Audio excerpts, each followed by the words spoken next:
you don't have the time, you're going to put yourself at a huge disadvantage competitively, because with the internet now, you've got to be on top of things. And if you have a job that's very demanding, or a family situation or personal situation, it's going to take its toll, because being competitive means having your head in the ball game pretty much every day of the season.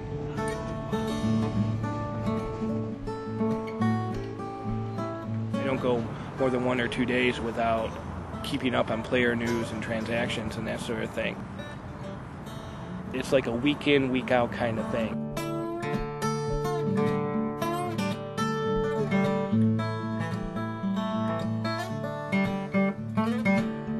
I'm in 5th, and right now I'm not thinking about coming in 1st or finishing in 8th. I'm just looking at my specific categories.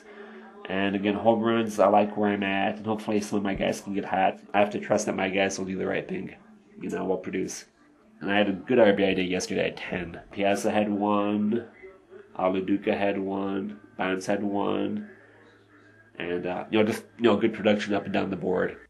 Right now I'm happy with JT. I'd like to see a couple more home runs. If I can get 1 RBI out of every 2 games from him, I can probably live with that, for who he is. Tino, I have to have heat up, now. Can I win this thing? As my team is currently constituted, I will give you a definitive.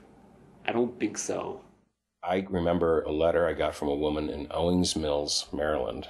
Dear Mr. Okrent, thank you for inventing your stupid game. It has destroyed my marriage. I've moved out on my husband. And, that she's the one who found me. I mean, who knows how many others. Before baseball entered our life, you go out for dinner, you have a bottle of wine, you're coming home, you're feeling amorous, life goes on. Now we go out, have a nice bottle of wine, come home feeling warmly, Walter goes and turns the computer on, and he's there for 45 minutes. And this is every single night. And let's face it, if your spouse chooses the computer over you, you think maybe there's some other time of day where you might want to have sex instead. So there are other times of day, but the nighttime is no longer the right time in our house. The commissioners tend to be the guys, who you just gave the business to when they were growing up. And then they just play this kind of role where, this kind of nerd role where they make the rules. David had put a bunch of message out on message board about rule changes. And then right after that's done, an obnoxious trade happened. A couple minor league players for 2 stud guys, which happens all the time, except that the stud guys he got were at great prices for this year and for next year. He got stud guys. It's not perfect, but it's a game. And we're playing a game with specific rules, just like when you're playing poker, it has specific rules. That he dropped Schilling.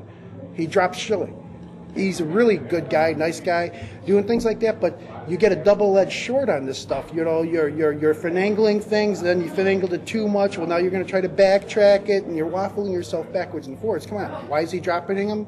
So he can make everybody in the league feel better, that they have a better chance of maybe winning, so he doesn't feel so bad when he wins it again this year. I mean, that's a bunch of BS. It did kind of cause a little consternation within the league in terms of me acquiring those guys. I pretty much just gave up some prospects to get them. Malin basically said, as a commissioner and an owner, I am in somewhat of a tough spot, because sometimes I have to think what's best for the league versus what's best for my team.